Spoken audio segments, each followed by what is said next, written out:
I am Sandy Lamont, the superintendent, and I'm so very honored to be in this role in this absolutely wonderful school district.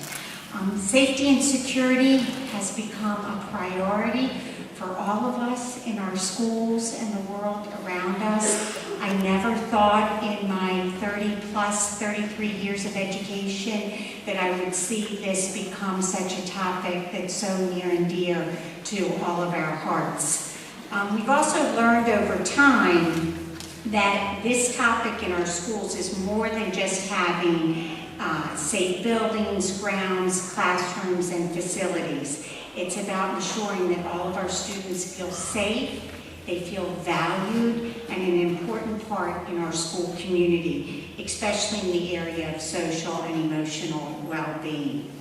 I'm very proud to share that as a district, through our committee work, through research, collaborative partnerships, with so many outside agencies that we have here this evening, that we've put many supports in place.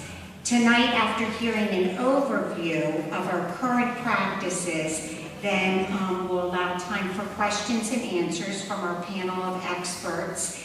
And our hope is that you'll leave a little bit more at ease, but certainly more better informed in terms of the practices that we have in place and what we're doing to keep our students and our staff and every member of our Southern family safe each and every day here. So with that, I would like to just take a minute though to introduce our panel of experts that are here.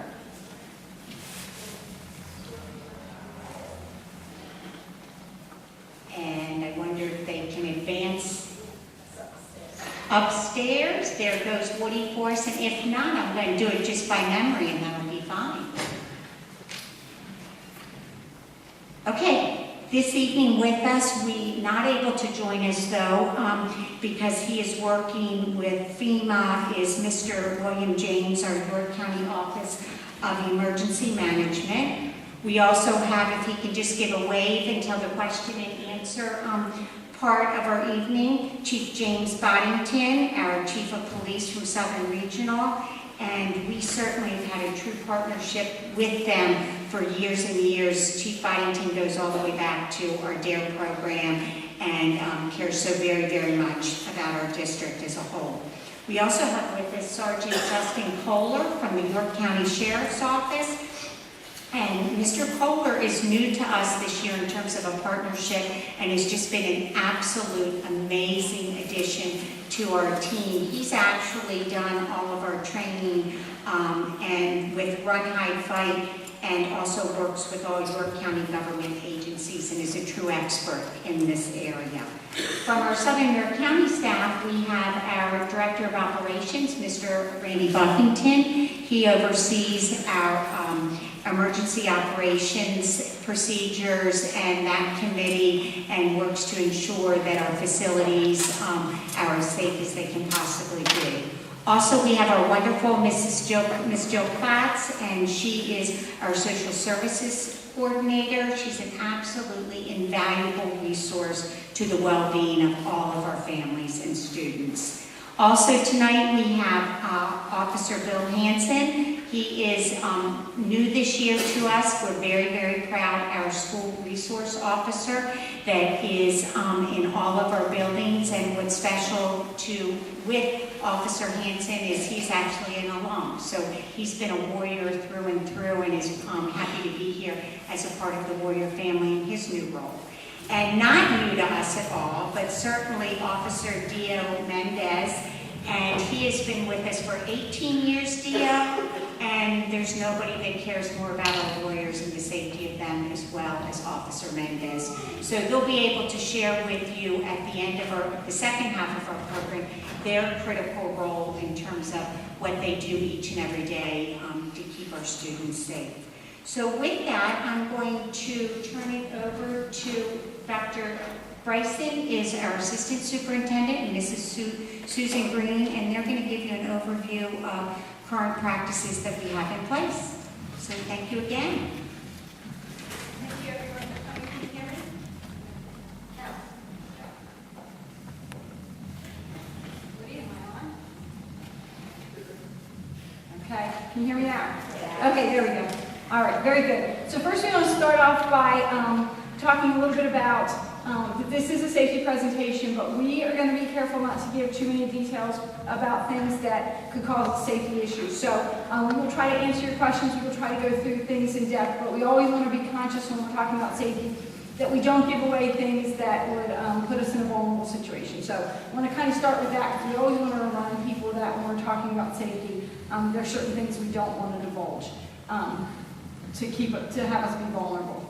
So we're going to start off and we're going to talk about different areas. We're going to talk about school environments and student resources, collaborative partnerships and staff, and physical safeguards and preparation as we walk through this. And the first thing that we do when we look at anything in the district is we look at what the experts say. So we started by referring back to some studies that looked at incidents in schools and incidents in other areas. And the first one that we looked at was a study conducted between the U.S. Secret Service and the U.S. Department of Education. So they teamed up and they did a study to kind of look at what happened with active shooters. So 7 of the 10 key findings of the Safe Schools Initiative kind of talk about what it looks like, and we wanted to use that information as we planned.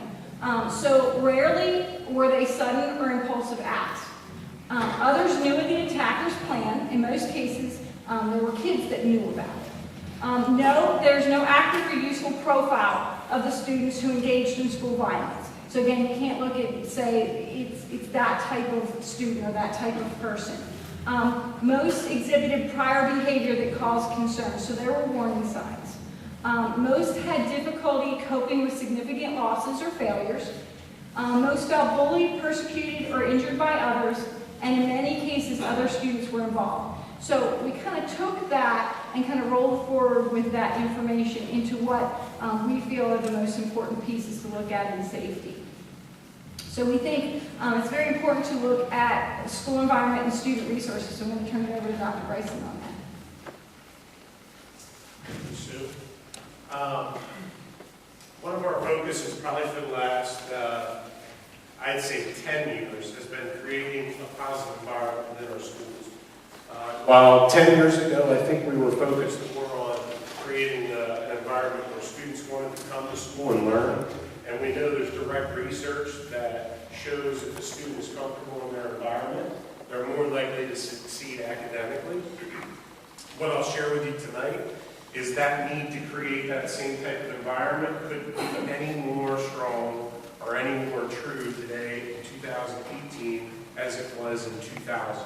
And the reason I say that is now we're also creating that safe environment because we don't want students leaving angry or in isolation or needing mental health services. If we can provide some of those things for their own mental health well-being here in school. So up on the overhead, you're going to see a couple things here. One is just plain old building positive relationships. You can't ignore it. So we've been focused on that for a long time. And based on the data that we're getting back from students and surveys, we get a little better each year at creating that environment. And hopefully you're experiencing as a parent that same type of positive communication and feedback from us as a district. We also have, based on national statistics, a low counselor to student ratio. And I bring that up because that's also been a focus over the years, is to maintain that low ratio. While it's still high, based on national statistics, we're below what the average is. So that's something also we're proud of.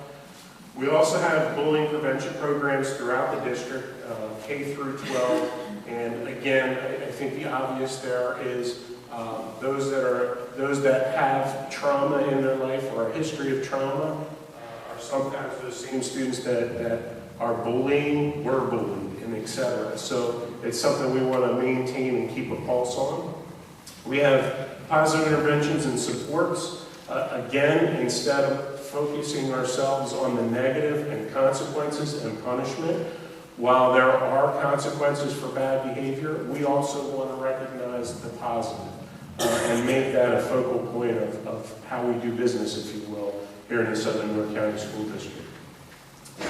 Last year, at the beginning of the year, we also added school-based counseling services. This is different from our own counselors. Currently, we have our own counselors in all 5 buildings. However, we also have contracted with an outside agency to provide services for mental health services, drug and alcohol services, where we have the outside agency right here on campus in all 5 buildings. And the reason we did that is we know we have statistics that say if you can get the counseling here, our students are more likely to take advantage of that. Parents are more likely to take advantage of that because they don't have to transport their child to and from that outside agency sometime over the weekend, at night, etc. They're taking advantage of that right here during the school day. The other thing we've done is we put a tip hotline out starting this school year.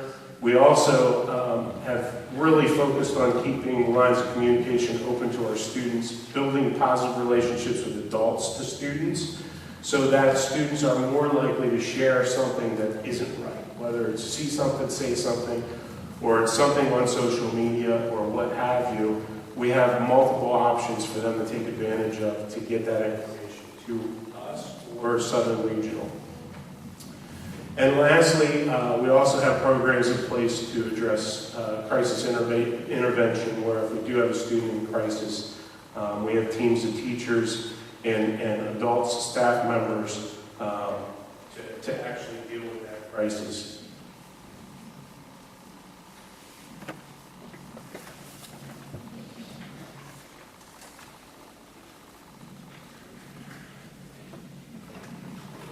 I'm going to switch over. Woody, if you could kick me over, thank you. Might be helpful to hear. A couple of other things I said 8 to 10 years ago, we started kind of really focusing on the type of relationships that we build. Part of that's restorative practices, as I talked about. Instead of always being focused on the negative or consequences and punishments, we began to really focus on what we did to teach expectations and get behaviors to change through that teaching, as well as a reward system. We have student assistance programs in all of our buildings. They're really focused on taking in information that would indicate a child is struggling, whether it's behaviorally, academically, and through that SAC team, they may make a recommendation through our counseling office or an outside agency to provide services for those children. We have 2 psychologists on staff that are also assigned to the 5 buildings, so they're out there to provide supports as well. We also, Jill Claps, who was recognized earlier as our social services person, and she's a huge go-between between outside agencies that provide support, whether it be resources, whether it be services, to make the connection between families, to get them the supports that they need to be successful. And lastly up there, we've done a lot to try to connect our at-risk youth who may have exhibited behaviors or academic struggles, and we make every concerted effort to connect them to positive adults as well as other positive students to try to help and support them through their experience here in the Southern York County School District.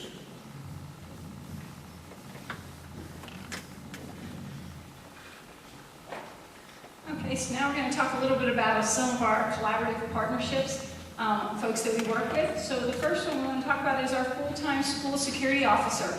So security is not new for us here at Southern York. Dio is in his 18th year with us, so he does a wonderful job working with our students, going around making sure all the doors are secure, and all of those things that we need in the district. And this year he is joined by our full-time school resource officer, Bill Hansen. We have worked with Southern Regional for many, many years. I'm not even sure how many years now. But now this year we have a full-time officer on staff. So between Dio and Bill, they do make it around to all of our buildings a minimum of 2 to 3 times each day. So we do have a lot of coverage throughout the district. They are greeting our students, checking into things at the beginning of the day, the end of the day, at lunch, and working with our students throughout. We also have a great relationship with the York County Emergency Management. So they sit on our Emergency Procedures Committee. We get information from them on a daily basis about what's going on in the county. So they're great help. We've had a lot of help this summer with the floods, with any kind of inclement weather, but also when there's things going on within the county. York County Sheriff's Office, we talked about that. We've partnered more with them this year than we have in the past. Sergeant Kohler has been a great resource to help us put in our new procedures, so we thank them for that. We also have been working with the Pennsylvania State Police, so if you saw the press release from Governor Tom Wolf last week, he noted that the state police, in their jurisdiction, they should be visiting all schools on all shifts throughout the day, and we have seen that. So we have seen a presence from the state police, and they are working with school districts regardless of whether they have a department in their school district or whether they have a resource officer. So we're getting that additional presence from the state police. We also have a district emergency procedures committee. So all the folks and partnerships that we talked about before, they all sit on that emergency procedures committee, but also our administrators and some of our other staff sit on that committee to talk about safety issues and work through any concerns we have in the district, and actually to roll out new procedures if they become available. So as you see throughout the slides this evening, you'll see asterisks, and that means things have been enhanced or changed this year or added in the areas of security. So we're going to talk a little bit now about our physical facility safeguards and preparations. So each day, all of our doors, entrances are locked and checked regularly. So we do have, if you visit our facilities, we do have a visitor management system. So you do need to provide an ID to come into our buildings, and that is checked against the sexual abuse database, but it also allows us to have your information in our system. So we do know who is visiting our buildings. We know when you come in, we know when you leave. We also have internal and external locking of our vestibules. So if someone comes into our schools or into any of our 6 buildings and they are irate about something or upset or they show concern, we can lock those vestibules so that they're not going out into the rest of the building. All of our classrooms we leave locked. The doors may be open so that they're inviting and warm, but the ability then, if there is something that happens, to just shut the doors. So we do have that in place also. We do have video surveillance equipment, monitoring, and communication, and we continue to enhance that each year. We have panic buttons in all our buildings, so we can call directly 911 just by hitting a button.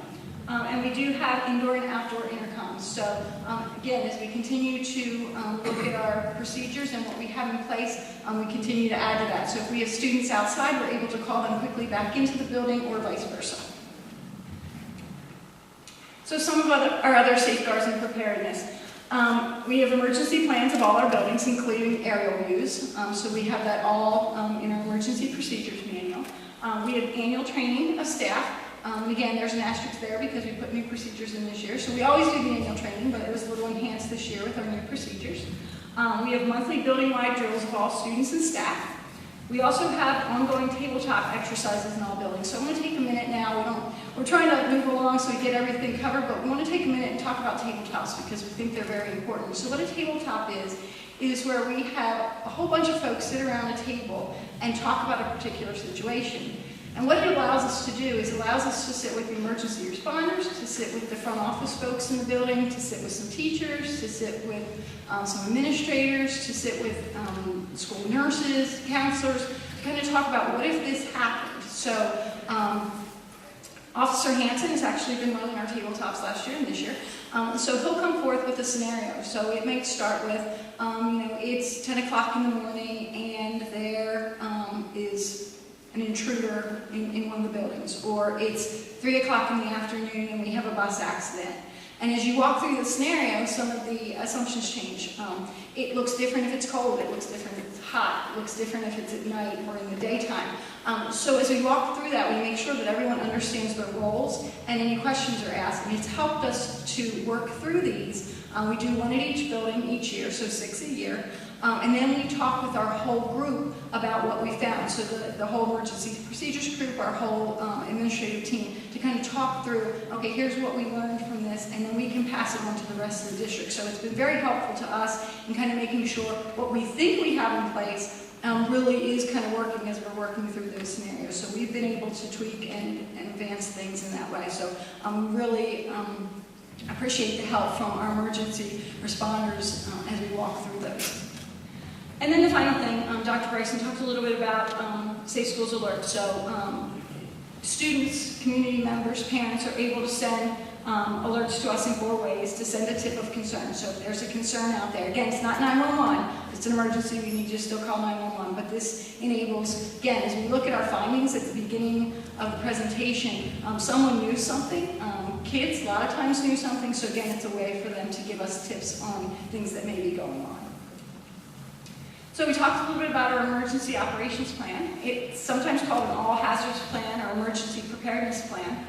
So it's a collaboration with our partners on the development and review of it. And each year we send it to York County and it's approved by the emergency management. So they actually look through it and make sure that we have all the requisite parts of it. And they make any suggestions to us on it. So it's not just what we believe is important, it's also them helping us to make sure we have everything covered. Our staff and emergency responders train and review the plan each year, so we have a partnership meeting where we walk through things, but we also review with them throughout the year. And this year it includes our new procedures of situational awareness and run, hide, fight. We're going to talk a little bit about that. So, if you've looked at the news in the last 10 years, you've seen that this idea of violence is not just in schools, it is actually in many different places in our society. So as Sandy talked, or Dr. Mon talked about at the beginning of the presentation, it's unfortunate that this is the case, but it is. So like everything else we teach our children, we want to teach our children and our students for what's going on in the world. So we want to teach them this situational awareness and this understanding wherever they're going. They're going to leave us someday and go out in the world, whether they go to a job or whether they go to college, but they're also going to go to sporting events and movie theaters, places of work, all those things. So we want to teach them, to look around. So I'm going to ask you to not look around right now, but how many exits are there in this auditorium?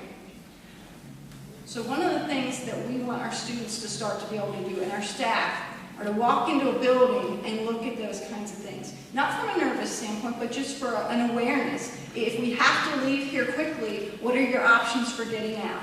So those are the kinds of things, as we do that, where are your different places? So if you're in the front, you might want to leave from one of these exits. If you're in the back, you might want to leave back there. But again, to start to look at those kinds of things.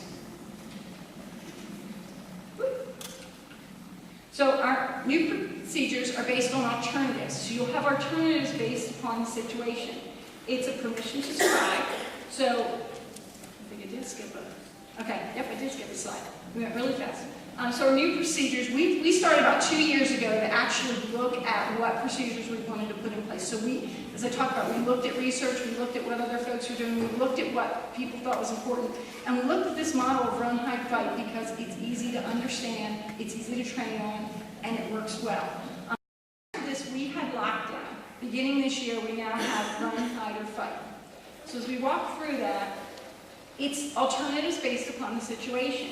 It's that permission to survive. So there's times when you would want to run or flee from danger, times when you would want to hide or lock down, and times when you would want to fight. And when we look at fight, it's not fighting back, it's throwing things, it's disrupting the action so that you can get away or so you can disrupt the person. So again, that's what you're going to do if there's nothing else to do.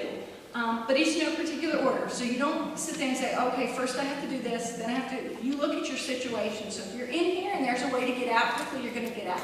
But if there's not, then you're going to have to look at those 2 other alternatives that are listed there. So that's really what we are teaching our students, teaching our staff. And as we walk through, we had extensive training for our staff on this. We had an orientation for most of our staff in April of 2018, and all others were trained prior to school starting. So when I say all of our staff, we mean all of our staff. So our bus drivers, our cafeteria workers, our front office folks, all of our teachers, all of our aides, everyone that works with students. So all of our staff is trained. We also have classroom or office training throughout the summer. So after we had the orientation, we actually took them into the spaces that they work or areas they may be, whether it be a bus or the cafeteria or the front office or a classroom, and looked at what some of the alternatives would be if something were to happen. We then had student training the first 2 weeks of school, age-appropriate training, so it looked different for our smaller learners than it did for our high school students. And we had time for questions and answers. And we also want to make sure that parents understand that this is going to be ongoing training. So it's not a once and done. We're going to continue to work with students and we're going to roll it out throughout the year. We also want to make sure people understand that adults will assist in the decision making. So again, for our younger students, the adult is going to tell them where to go, tell them what to do, what choice to make. It's going to look a little different as kids get older, but again, it's based upon the age of the student.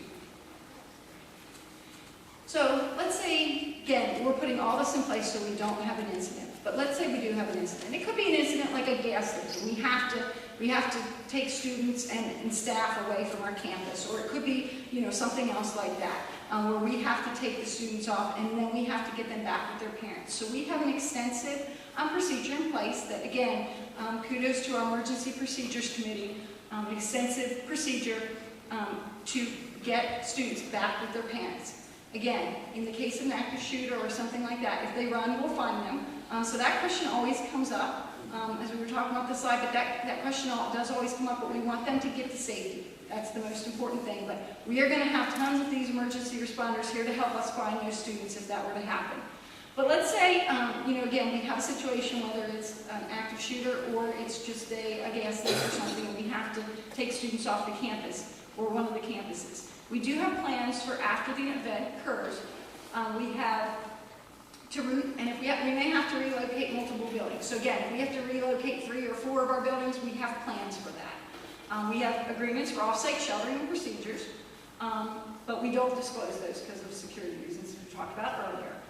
But we do have what are called multidisciplinary GO teams that are trained and ready to go. So we have teams that include counselors, administrative folks, technology folks, all those different people that might be needed if we have to go to another place with our students. They'll go first, they'll get everything ready, and then we'll be ready for the students to arrive with the teachers. And again, have a procedure to get them back with their parents. So we're all ready for if that were to happen, we have to work through that. So we're always working for continuous improvement in the district. Act 44 of 2018 came out in June. A couple pieces with that. We need a school safety and security coordinator. I'm actually the coordinator for the district, but as you're seeing, this takes a huge team. There's tons of folks that are involved every day in safety and security. This new act requires threat assessments. We already do some of those. They'll be enhancing things that we are required to do. They're still coming out with what that looks like. It also includes grant funding. Of course, we'll be applying for those grant funds. It requires a school safety and security survey. Again, we'll be filling that out, and Mr. Buffington and I sit on the committee, the group that is actually putting that survey together. It does require training for all staff. Again, we already do that, so this is just a different tweak to it, but we already do that training for our staff. Requires training for our SROs and school police officers. Again, something we already do. And then there is a new Safe to Safe program, so we'll be required to use that. So we'll take a look when that comes out. It's supposed to come out in January. We may move from the current one that we put in place this year to that program, depending on what it looks like, because it is a requirement that we use that particular program. We're not sure that we want to have 2, so just so you know, that will also be coming out at the state level. So I'm going to turn it back over to Dr. Bryson. So real quick, because we want to give you a chance for questions you might have for us. The last piece, kind of wanted to turn it back to this concept of the whole child and taking care of our kids. We know that that's a huge component of creating safe schools, is not just keeping people out of the building that shouldn't be in the building, but it's also ensuring that everybody has a safe, secure environment here. And that's more than just physical safety. That's mental health safety. That's a feeling of being able to take a risk and not be ridiculed. All of that is critical to the growth process. So the flower you see up there, we love the quote that when a flower doesn't bloom, you don't fix the flower. You fix the environment that the flower's in. Whether that's better water, better sunlight, better fertilizer. Here on campus, we want to make sure we're always looking to improve the environment that our kids have to come to school.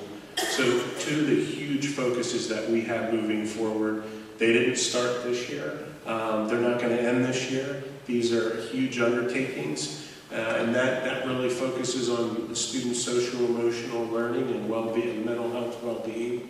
And what do we do as a district to ensure we have a consistent, pervasive curriculum in place for students to learn about social emotional well-being, their own mental health well-being, from the time they enter the district in kindergarten all the way until they leave as a 12th grader. And those things include empathy, they include self-awareness, self-regulation, social awareness. All of these things that if we went back 20 years ago, our focus was almost strictly on academics, and that's shifted.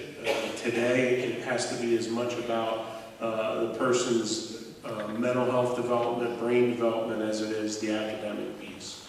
So that's going to be a huge focus. It is now for us moving forward, and we really expect that that's going to help us create that whole child who's walking out prepared for our real world.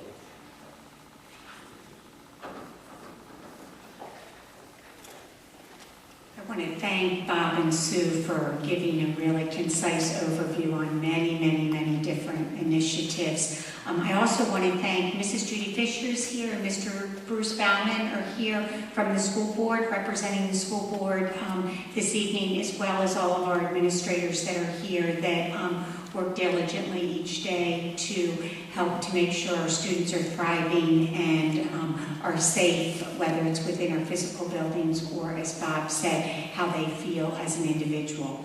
And at this time, I would welcome our panel to come up front, our experts in the area of all of these areas. And I know that Mrs. Melissa Bell has a microphone that if you do have a question, she will come to you so that you can ask that question, and then you can either direct that question to an individual, or Bob, Sue, and myself will actually help to channel that question to who would be the best one to answer that. So again, we turn it over to any questions that you may have.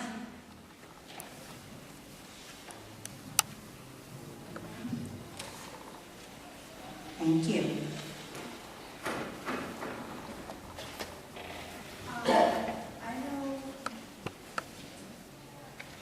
Hello. There you go.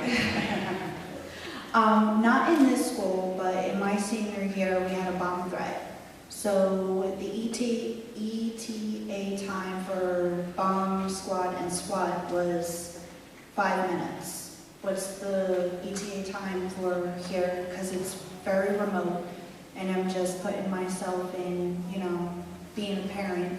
So I'm trying to think, if I wanted to blow up a school or do a school shooting, this is honestly the perfect place because it's isolated. It's, quiet. It's in the country. It's not in the city. So what's the ETA time of a bomb squad and SWAT to be here to protect my son and other children? Go ahead, that sounds like Chief. Okay, ETA means estimated time of arrival.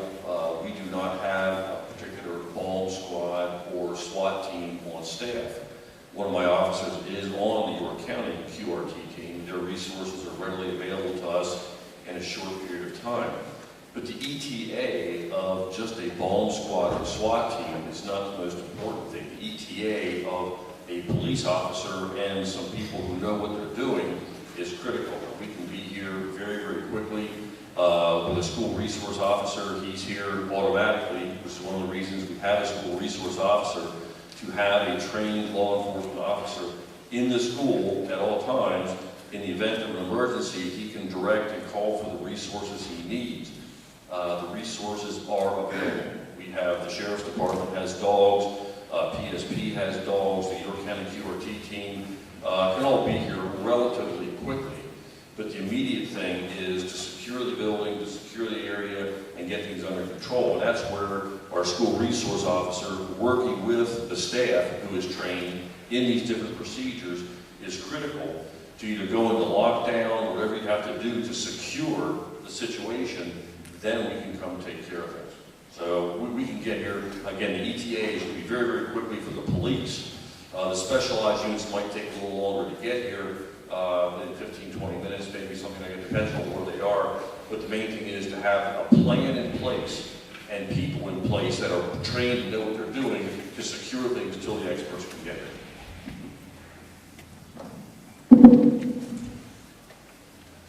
Officer Hanson and Officer Mendez, is there anything else that you wanted to add in terms of just what your day looks like? And not only certainly with being at each of the buildings, checking doors, being visible, et cetera, but anything in regard to building those relationships with students that you feel are critical?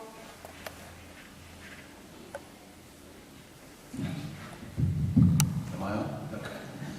So, as Dr. Rahman mentioned in the beginning of the presentation, we don't reveal a whole lot of what we do. Our day is very random, and that's on purpose.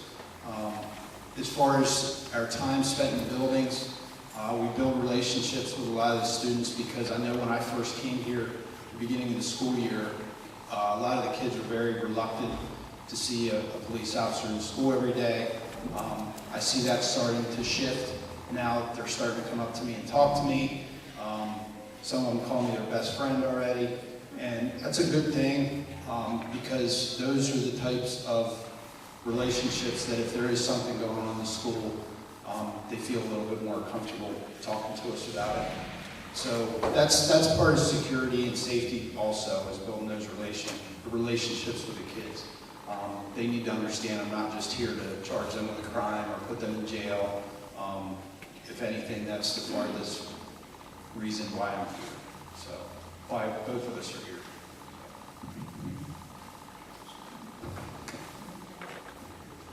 To add, I know we have a... I'd just like to add one more thing to what Bill was saying. And as Sandy said, I've been here over 40 years.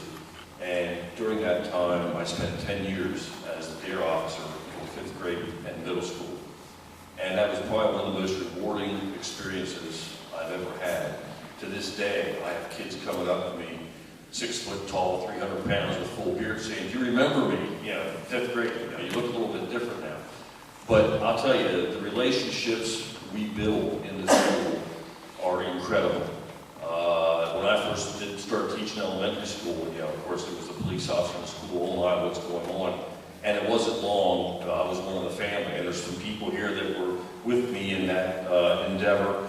In the faculty rooms, we became one of the family. And as a matter of fact, in 5th grade, I found out more things than I really wanted to know from the kids. But the relationships were wonderful, and I think, and that's one of the reasons I pushed this program for a school resource officer for many years. And I support it 100% because I truly, honestly believe that having Officer Hanson in the school every day, interacting with these kids, will pay for itself 10 times over in the relationships we build, the quality of the service we give, and the security of the kids in this school. I'm perfectly convinced of that, and I think it's a tremendous asset.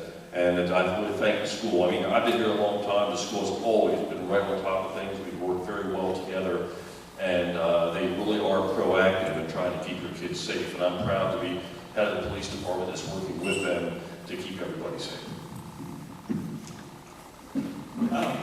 So first let me say, thank you guys for being here. And, I love the school district. It's by far one of the best. So you had mentioned the monitors, the camera monitoring system. Is that monitored directly linked with the sheriff's department or the police department, or is that just local for each school? Is there a direct uplink? So, camera systems I've seen before linked in with 7-Eleven go directly to the police department. Sure. And I see Officer Mendez that has been instrumental in that system, as well as our administrators, if we need more, and where do they need to be placed, and who can view them, and how often. So we're going to turn that over to Dio. How you doing, sir? Good, how is it? So, as of now, I believe the school pretty much monitors that we take, pretty much charge of making sure that all our cameras and everything is working correctly. We are working with our team to kind of expand that to our commercial,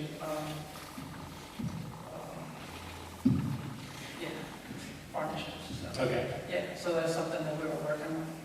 For eventually, eventually a Yeah, direct so link. if we ever need it for some kind of incident or so, we are able to connect with our incident command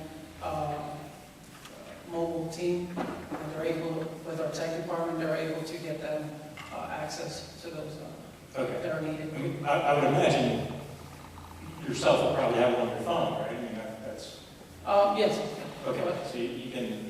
Well, we have it in our patrol cars. I have Okay. patrol cars in my office, and our administrators have them in their office and stuff like that. Okay. It's all web-based, so It's we all can access that. Yes, yes. My next question, Officer Mendez. You know, I've known you for quite a few years. I really appreciate what you do for the kids. I would love to see a sidearm when, is that in place? That's a gentleman. What's that? I'll let our administrators answer that. Okay, At this point in time, we're taking a look with our emergency operations committee that an SRO is our only individual that is armed, Officer Hanson, at this time. okay, If we would look to increase that, we would look for at all of the experts in terms of weighing in on that, as well as our school board as well, too. But we are always looking, even with grant money as well, too, to be able to expand on practices that we have in place and what we possibly need more of. And so none of those things are off the table, per se. okay. I mean, as far as, you know, getting training for a sidearm and I don't really see that being, you know, huge. Has that been brought up or? We have, and our emergency procedures committee has looked at that, talked about that, so has Southern Regional, along with Officer, our SRO at this point in time. So the addition this year was the school resource officer, and if we look at further training, that more than just training for the use and being able to have a sidearm, would also be that SRO training that perhaps, Bill, you want to share a little bit more of as well, too, to just talk about your training in terms of the comprehensive piece of it. So the difference between DO and I, as far as, okay. Right, yes. So I am still an employee of Southern Regional Police Department, or contracted through the school. DO's actually an employee of the school district. So all the municipal police officers in Pennsylvania are trained through Act 120, which requires that you have to be qualified with a firearm. When it comes to if a officer like DO that's employed with the school, they become school police, which they can be trained under Act 235. So that's a whole different type of training that they can get. That's basically up to the district as being the employee there. So. So there is Act a piece that Yeah. we're going to add So- just a little bit about. Yeah, so I was just going to add, can you talk, Bill, a little bit about the training that you have specifically as being an SRO? So Yes. some of the training. So I went through a week's training in Pittsburgh. It's through the National Association of School Resource Officers. It's solely for training for police officers that will be working in the school district full-time. It's a week-long training, 8 hours a day, sometimes 10, and we're trained in all kinds of different aspects. They train us to go into the classroom, teach classes. We learn about how teenage minds work, different types of drugs that students are using, social media sites that the kids are using now, all types of different topics that we go through. So, and it is a certification through NASRO, and they offer all kinds of continuous training. They have big conferences at the end of the school year that we usually go to, things like that. So, and that's something that I imagine that DO could go through, depending on what school, decides. Most of the SROs that are in schools now have been through that training with NASRO, because it is specific to, working in this type of environment every day. Thank you, Mayor. Should I ask a question?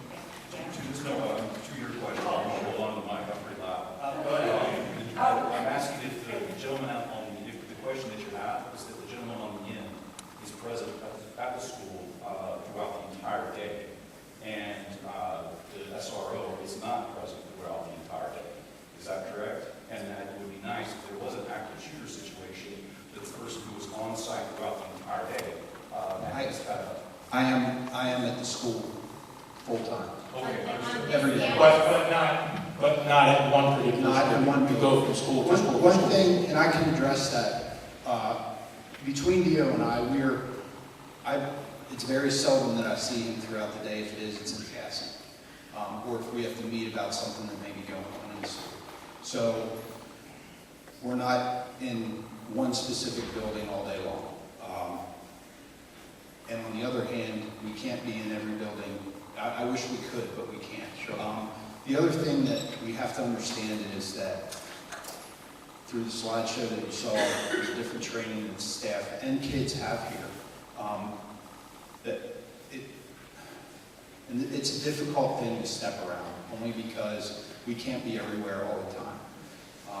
No different than, even if you do have an SRO all day, every day in every building, if something happens at one end of the building and the SRO is at the other, that's just a different.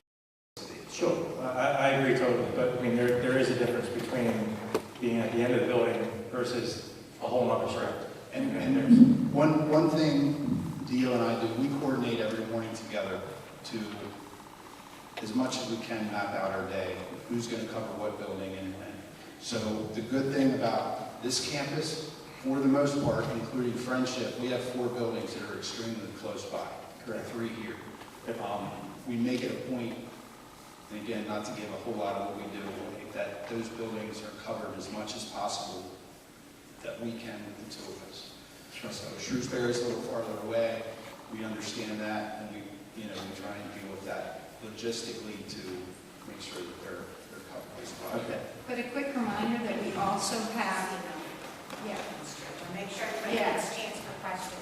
we want to also make sure you remember that the patrol cars from Southern Regional are also driving through our campuses as they're going by, plus the state police. So we do have those other presence of armed officers throughout the day in different areas. So we're never that far away from us, I guess is what I wanted to make the point of. Yeah, I just wanted to add to that. Bill knows one of the reasons it's also helpful that Bill's in here. We have direct communication with each other via radio and cell phones.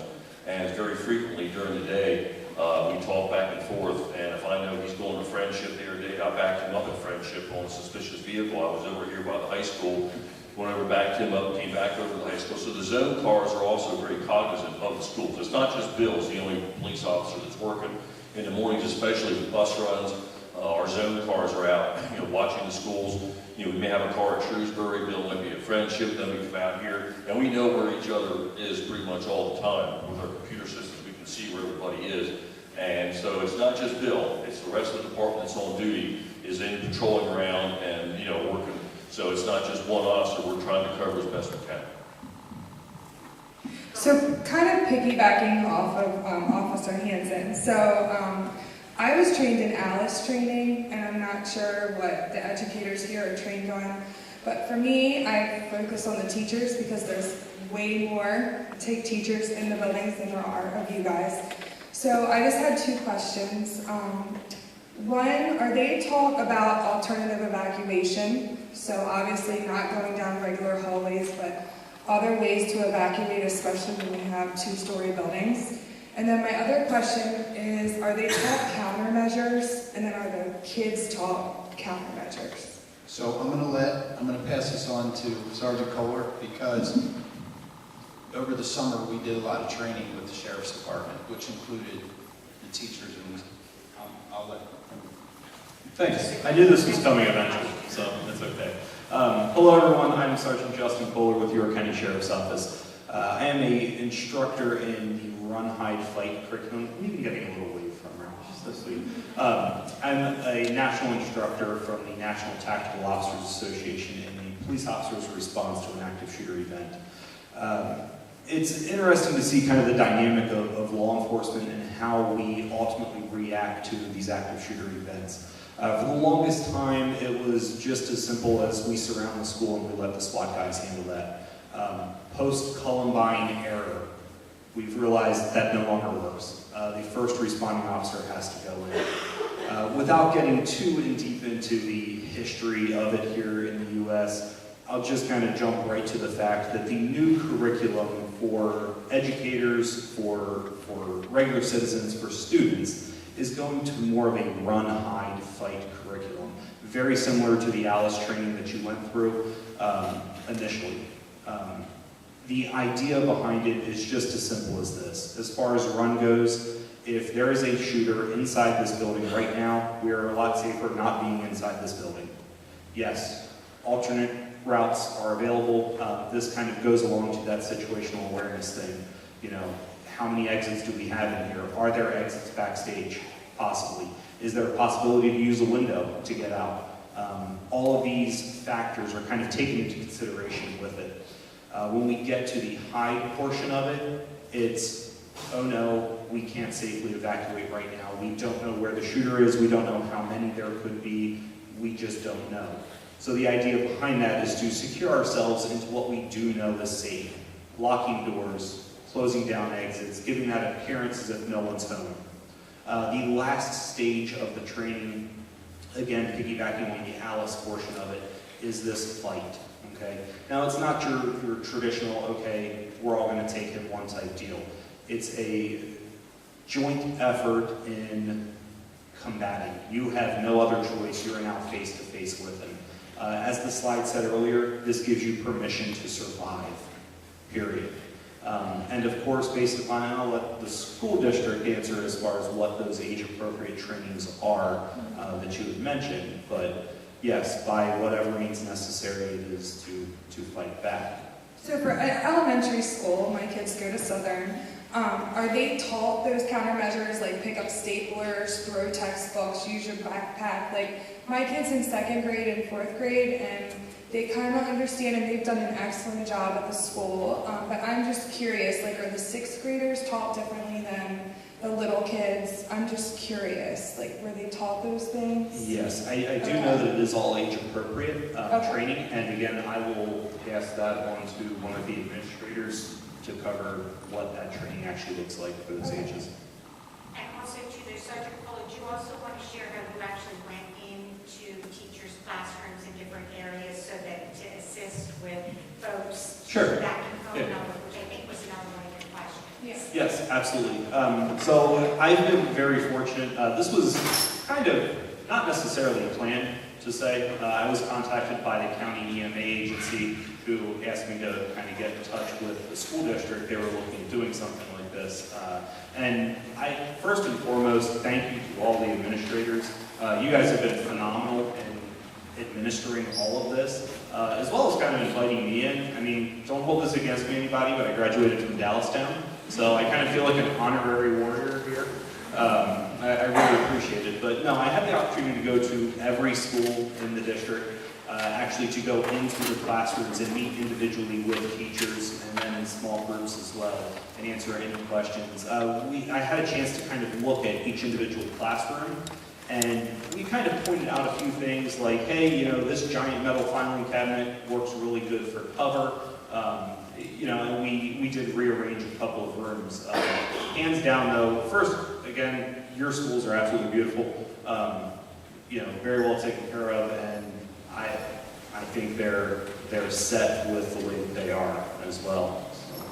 Thank you. Even outside, looking at some bushes and areas that were blind spots per se. And I know we have a wonderful question back here, but we can go back and address, if you'd like, even any one of our elementary administrators that are here. We'd be more than happy to chat with you about how kindergarten will look different than 4th grade training and 6th grade training, and then certainly at the secondary level as well, too. So we want to make sure that we have general questions answered, and for those of you that want to have any individual conversation at the conclusion of the evening, please know we're here to answer any questions that any of you may have as well, too. Thank you. Officer Hanson was going to jump in over there with that little difference between. Yep, go ahead, and then I know I see the lady right in front of Mrs. Bell, too. So as far as the age-appropriate training for the kids, I was able to kind of participate in from kindergarten up to the high school. It's definitely different. Like the slide said that they presented here, the younger kids are going to be directed by the adults as far as that goes. We didn't really encourage the fighting part, and we tried to explain to the younger kids that it's more of a distraction instead of fighting, because we don't want to, you know, that impression to younger kids. So it was age appropriate from the kindergartners all the way through middle school and high school. And again, one of the important things for everybody to understand is this is the world we live in, unfortunately. And when the kids go outside of school, you know, we're hoping these are lessons no different than math, science, that they can carry with them as they grow, and keep their families safe and friends safe and everything else. So it's definitely a learning experience for everyone. And that was why the training with the teachers was so critical, as you said, because each individual student is also going to react differently to a crisis situation. So our teachers have such wonderful relationships with their students. They know the ones that maybe can take on a little bit more of a leadership role and the one that's got to get scooped right up because they're not going to feel comfortable. We have the best teachers and administrators here, we do. And that's why I'm saying that's why it's so important to train them, because they're awesome. They are. They're wonderful. Yeah, we agree. Yes. Hi. Thank you for answering our questions. As a parent, I'm not sure if I feel better or worse right now. But I don't want to harp on the gentleman's previous question, but I do think that one thing that we're concerned about is that it only takes a second, it takes a minute for these kind of things to happen. For a shooter or whatever, it takes 1 minute. And if we don't have somebody here at this campus all the time that is armed and ready to take action, then we're waiting 10 minutes for somebody to be here. Or we're waiting for somebody to come from Friendship or come from Shrewsbury. I wonder if, this is the first part of my question, I see there's $52.5 million going to be given out in grants. Is it a money issue that we don't have more armed people or one person that will stay here on this campus? Is it a money issue, or what is the issue that we can't have a sole armed security officer that stays here? Well, I think in any decision, remember, up until this year, we didn't have an armed officer in the district full-time, all the time. Now we had some regional that came in when we called. So I think in the decision-making process, again, we continue to look at it with our emergency procedures committee, but what we want to make sure of is that, like Dr. Bryson said, that our environments are such that our students can learn and grow, and we want to continue to look at what we think is the best and most important uses of our resources. So I don't want to 100% say it's a money thing. Money's always, as the chief financial and operations officer, money's You're the person that asks. we do know that, but on the flip side too, you know, we want our schools to be inviting and safe for our students. So we continue to look at it. It's important. We will look at those grant funds and see what the best, most important use of those funds would be. And we're going to continue to work through that. We work through it with these folks. We continue to brainstorm what the best environment for our students is. So I hope that answered your question. And we thank you for that feedback. Yes. Thank you. I'd be remiss if I didn't add one of there's always going to be a money component to it, right? It is what I mean. So if we add here, where does it come from? It comes from somewhere else. And I think the other thing is many of the educators would say, we need another psychologist. We know that the chance is great that the threat is here with us, right? So how do we help? How do we provide as much support to our own right now?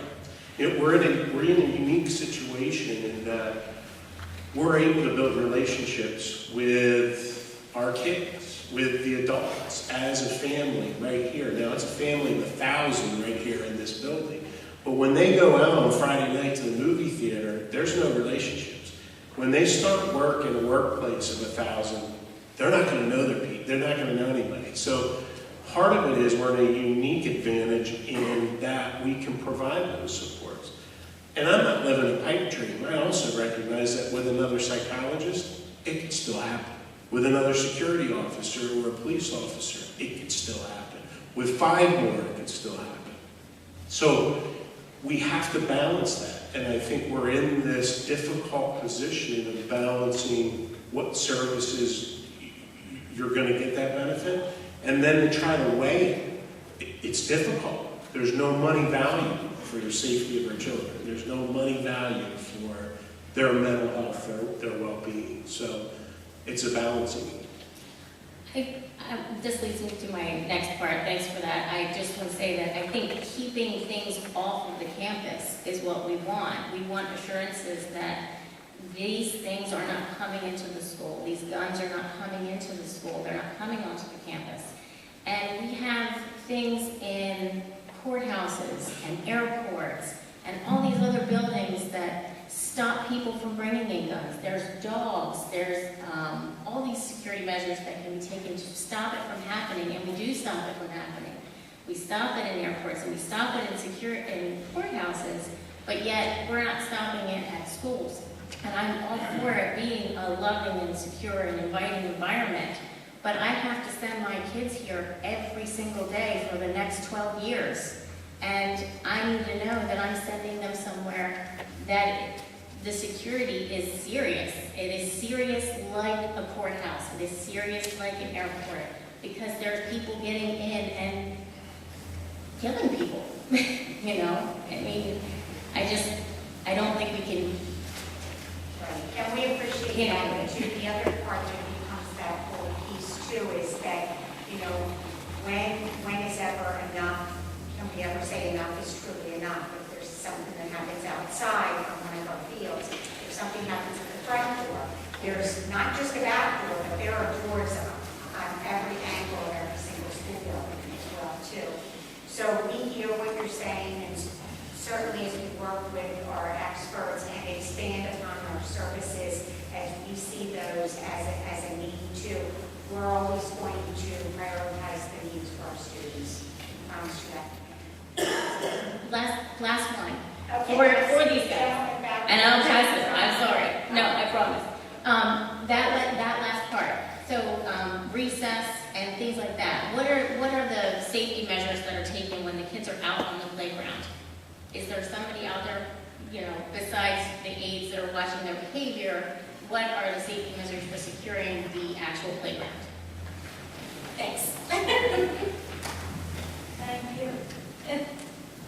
The aides on the playgrounds and things have two-way radio communication back with the building, but there's also procedures that are drilled every year for reverse evacuation. So in the event that the threat is on the outside, it may be safer to get back inside quickly. So the buildings practice that every year as well, just to make sure with those events. And obviously with our two officers that are out and about, they're obviously looking for threats that potentially could come to our exterior. But besides our officers, our staff in general, from our custodians, maintenance staff, and all other staff as well, are constantly looking for threats to our buildings and most importantly our students. So again, that's situational awareness for all of our staff. So when they're out with children in the playground, that they're looking around, that everyone's looking around, whether they're on a mower, whether they're out with the kids, or whether we're just walking from campus to campus. Everyone's looking out for those things. You know, what's there that shouldn't be there. You know, if we have people in cars just sitting there, our officers are going up and they're talking to them. They're asking them why they're there, and they're making it known that we aren't just going to have folks sitting in cars on our campuses. So we're looking at that all the time and making sure that the people that are here should be here and that they have a purpose for being here. Just like we ask you when you come in, what's your purpose for being here? We're doing the same thing out and about when folks are outside. And those are all procedures at different times throughout the day. What are we doing to ensure this location continually being looked at to see how we can make improvements or what improvements may need to be made? So wonderful point. Thank you. And just real quickly to add to some of this is, it's not just about what's happening on campus, you're a line of defense as well. There's so much on social media and so many incidents in York County have been spread, or rumors have been spread in some districts about incidents of violence that may occur, and it was parents or students who brought that to the school's attention or to the police attention. So you're a first line of defense as well, and know what your students are seeing on social media. Ask them to talk about anything they see that may be suspicious or threatening to someone at school, and ask them to share it with you and report that. In addition, I just know from my work with these fine gentlemen here, is our communication between district and myself directly for the mental health piece to make sure that we have students who may be struggling with issues at home of domestic violence, issues of feeling bullied that come to the police attention. They let us know.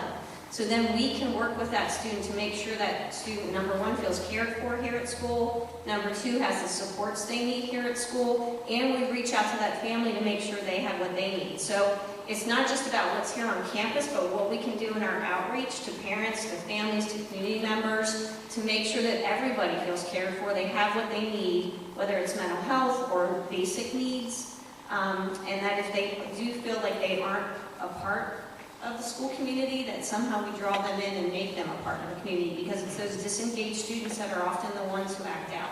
So I know the safety on campus is important, and I'm on this emergency operations committee, and it's talked about constantly, and things have been changed about entries to the buildings, and administrators and staff eyeing up who's coming in and what they have on them. So we are very cognizant of those needs, but it's also that community need and what we can do as a whole group to make sure that nothing ever happens here. Thank you, Jill, for the point. And I see the gentleman back here with the mic. I hope I don't need it, but this is a question for Dr. Bryson. But the in-school counselors, getting adults to go to mental health treatment is hard. It's the biggest denial people have. How do you get the kids to go and take advantage of this? If one kid is missing a same class every day or once a week because he's going to this treatment, the kids are going to notice this. The kids are going to know. And then you've got the bullying of adults to adults on mental health issues. How do you take that into account on children to children? Mm-hmm. So it's not easy, right? So It's terrible. what you defined is the whole mental health stigma, that as long as it exists, it's really not cool to go get help with mental health concerns. But yet 1 out of 10 Americans have mental health concerns, 1 out of 10. So part of our role is educating every student, K-12, that you go get help when your arm is broken. We need to also get help when social, emotionally, or mental health, you need assistance at a given time. And that it's not the stigma of, oh, one of them. I think the other thing you described was a kid being pulled out of class. I'd like to say we do everything we can to avoid same class, same day, and it's way more random, and the actual students given a choice of when and how that looks. And I guess we have maybe more than a lot of districts, particularly in this building, and I pick it out because it's the largest, but a lot of kids going to a lot of different places, and there's more freedoms here, which is a good thing. We're not locking them in, and therefore it's tougher to know who's going where necessarily, particularly when it's more random like that. But I go back to, we've got to break down the stigma, and the only way we do that is to educate, talk about it, and those are discussions we didn't have in the past. And if I may, we have a lot of student-led groups here, Avidum, Little Avidum at the elementaries, and then Avidum at the middle school and high school. It's all about mental health awareness and wellness. So it's educating students on what that looks like, what you can do to help calm yourself, but also that it's okay to come and learn the skills, the coping skills necessary to deal with anxiety, to deal with depression, to deal with family traumas. That we're trying to erase the stigma, but that's coming from their fellow peers. That, hey, it's okay to reach out. I've reached out. And our Get Real days, our reality check days at the high school, middle school, and now elementary. And again, that's talked about that, if you're struggling because of things that are going on at home or because of things that are going on here, it's okay to talk about it, and students share their stories. And once a student shares their story and they go, oh, wow, they opened up, it's okay for me too as well. In addition to what he was saying, when those students come down for their counseling sessions, most often they're coming to the main office or to the guidance office, depending on the building. They could be coming to see their school counselor, they could be coming, to participate in something other than counseling. So it's very discreet in that as well, and I can tell you from the students, especially some of the students at the high school level who at first were hesitant to take advantage of that service, and I can think of one particular young man who's trying to avoid it. He now so appreciates it and looks forward to and comes looking for that counselor. So I think, also we've had a lot of staff members who share, hey, we all have our own struggles and we all need to seek assistance to deal with them. So we share stories as well, not, intimate personal stories, but just saying it's okay for everyone, adults and children, to reach out and get the help they need.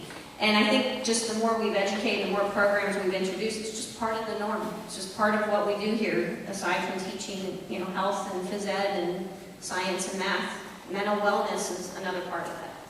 And one other thing, a lot of professional development is happening among teachers as well too, to expand that understanding, a lot of book studies, so that teachers that are working with their students every single day actually understand the whole component of social, emotional well-being. And that was really our thrust and our focus for the opening for this school year as well too.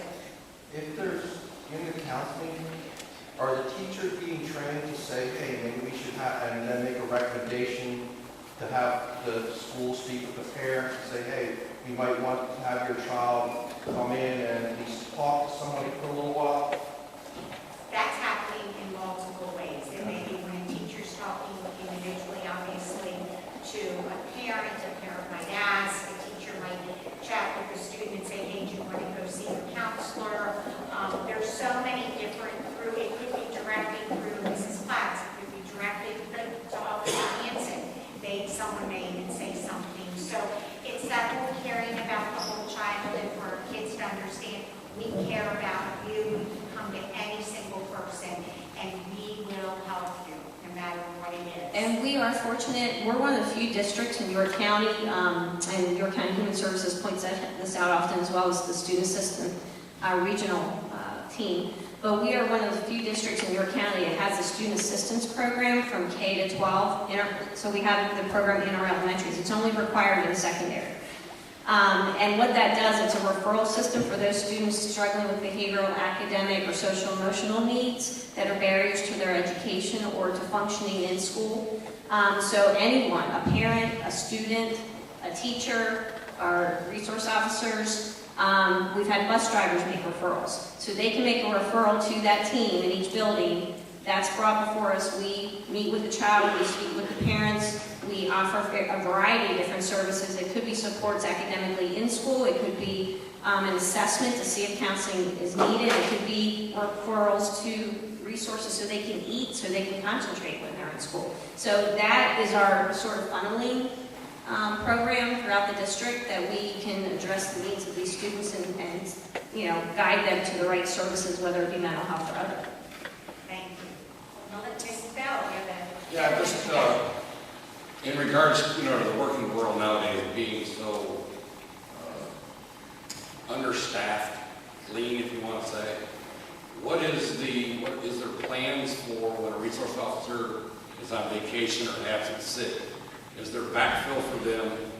And two, another question of that is, if there is a vacation that's scheduled during the school year for a resource officer, is there any type of communication that is made to the kids that, hey, I'm going to be on vacation? Because that would give them opportunity to plot something, is what I'm getting at. Good question. Keith? We do have a plan with the school district. If we just tell Officer Hanson he can't go anywhere. No, if Bill's going to be off, if he gets sick, or he tries to, and he's a very dedicated officer in taking this position. I mean, he said, Chief, I want to do this. And, he's bent over backwards for the school district and for us to be here for the kids. I know he takes it very personally. And I think we're lucky to have him, I'll tell you. But we do have a plan. If he's not going to be there, if he gets sick, we will put another officer in the school to do that for the day. He doesn't plan on taking any long-term vacations during the school year. He's trying to, tailor his vacations around the holidays and the summertime and everything else. So we are into that. And I'd like to go back to this lady here. Without being specific on your address, what area do you live in? New Freedom Borough or the township? Okay. And part of your part about staffing, at this point right now, I'm in my budget process. And Bill knows I'm begging just not to lay somebody off or lose. Right now, they want me to drop an officer, okay? The more people I have on my staff, the better we can serve the school, not just with the SROs, but with our patrol. And if any of you live in the municipalities that we service, or even outside the municipalities we service, if you want better protection for your schools, helping to keep a healthy police department in the area is a big step to that. Because right now, I'm looking at losing an officer next year because they just can't afford it. I would love to put an extra patrol car on the street, which would be available to some of these other schools to help out. Okay, maybe they're not going to be a dedicated officer in the schools themselves, but we're struggling right now because people don't seem to think they need police as much as we think they do. So if you live in these communities that are servicing the school and you want to talk to your politicians and say, hey, support the local police, don't cut their budget, let them hire some extra officers, which will help in turn make the school safer, I would certainly appreciate that. A lot of people, like some in the audience, already know what we've been going through lately with budget cuts and people trying to downsize the department. So I can only do what I can with the amount of people I have. And right now I could use 3 or 4 more, but I have to do with what I can. So. The other piece to the partnership that we have with Southern Regional is absolutely phenomenal. As we've said before, there are our phone line, there's not, my phone number will come right across Chief's, it'll say Sandy, it'll say Chief, it'll say any of the officers, because we know them so well and we work in such a close partnership. They know all of us, they know all our administrators. They, as Chief said, we're one family, which really makes it unique. See the gentleman in the back with Mrs. Bell, you might have the hardest job tonight. Okay. To go off what you said, Chief Waddington, I know I was following in the paper, local papers and everything, how the community was renegotiating Southern Regional, and I think it's great that they negotiated that to keep you guys around longer. I think the police presence in the area keeps our municipalities great and crime low. Is there anything in talks about going forward of further renegotiation to keep you guys around to further stay in this program? And how would that affect? Would the state police departments be able to accommodate for that loss if that were ever to happen? Well, at this point, the municipalities that are participating directly with Southern Regional have come to a tentative agreement on some basic funding. I don't think we're going anywhere, but we really need to grow slightly. I think we could use a few more officers, but they have this mathematical formula on their spreadsheets and their pie charts that tells me I can do it with 2.5 officers, and to me that's 3, to them it's 2, okay? So yeah, there's some issues. If we were to go, the state police could be called in, but their resources are stretched too. They don't have enough people to cover the area they have right now. So everyone's in a budget crunch. Money is important to everyone. It's important to the school districts, it's important to us. But what is your safety worth? Okay? They talked about, we've heard a lot of grief about, they're going to have to raise their taxes. And what they were going to raise their taxes would have been every per capita would raise it about $1, a month or something for the people. People blow that much on a cup of coffee at Starbucks, and for 20, 30 cents a day or something for people to have, we could have 1 or 2 more officers in the police department. It's what you're willing to pay for. If cable TV calls you or your cell phone company calls you and says, hey, we're going to raise your rates, $30 a month, people pay it in a heartbeat. Well, that's no big deal. I got to have my cell phone. But to pay an extra $1 a week or $1 or $2 a month for more police officers to have on your street, what good's having your cell phone and cable TV if someone goes in and steals it? So, funding's big. We all have to be conscious, like Sandy said, we have to be conscious on funding and spending. I'm sure they'd love to have a cop in every school, but realistically, that's going to be financially inexpedient to do that. But they're all alternatives. Have a school resource officer. If I could have more guys on the street to help patrol the schools, or more working with the school resource officers, that would help a lot. So I think we're okay for now, but the citizen support, if you're from New Freedom or heard about New Freedom, the town people of New Freedom came out in droves. They filled the community center with people supporting the police. And there was like one or two politicians who had tight pocketbooks who really didn't want to spend any money, and they heard what the people said and they conceded to it. But that can change in a heartbeat. So the continued support of the public helps us, it helps the schools, it helps everybody. And know too that they're not just patrolling the streets, but I do the home visits for the school district. So if I'm at a home with a student who might be having a mental health crisis, they're there to back me up and to assist me as well, which keeps everyone in a better place here and supports our students and our families. So they really work, cooperatively with us. While our officers are here on campus, I know that I can call Southern Regional if I'm in their district, and they will respond. It is more difficult to get state police response because they're dealing with so many issues in a larger area coverage. So I've been here for 10.5 years, and whenever I've called and needed assistance from Southern Regional, they were there immediately. So I appreciate that backup as well. Thank you. This isn't really a question, I guess more of like an opinion, but I do understand what you're saying about the budget cuts and how everybody's hurting for the financial aid part of that. I've also had 9 years of service in the military, so I know a good bit about the budget cuts and how it affects your training and your ability to be able to conduct good training to provide good safety measures. So I also, with that being said, I do agree with what she said as well. I know it's probably not really realistic to have an SRO in every school district, but I did also recognize the grant money. Is the police department consulted or any kind of the authorities consulted when these budgets are made to look at more safety measures? Because again, like I said, with my military service, I do believe a good way to combat a threat is with a good guy with a gun. Or with that being said too, also like maybe more security measures like metal detectors, or I know you did say that there were like new locking mechanisms and safety features in the schools, because I'm also a new parent. I do believe that the mental health part is a big piece of the budget and is great, but I do feel like with Southern Regional, how you said, they want you to cut budget and do more work with less, those kinds of features would help compensate for those things. Yeah, absolutely. So we are always working in partnership with them and with all these individuals and experts in terms of prioritization of what additional measures we need to put into place as well too.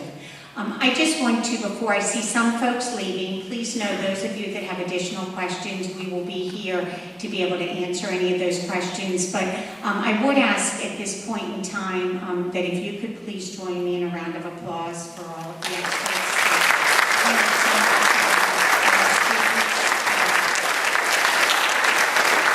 We could not do it without their help and without their support. Our expertise is education.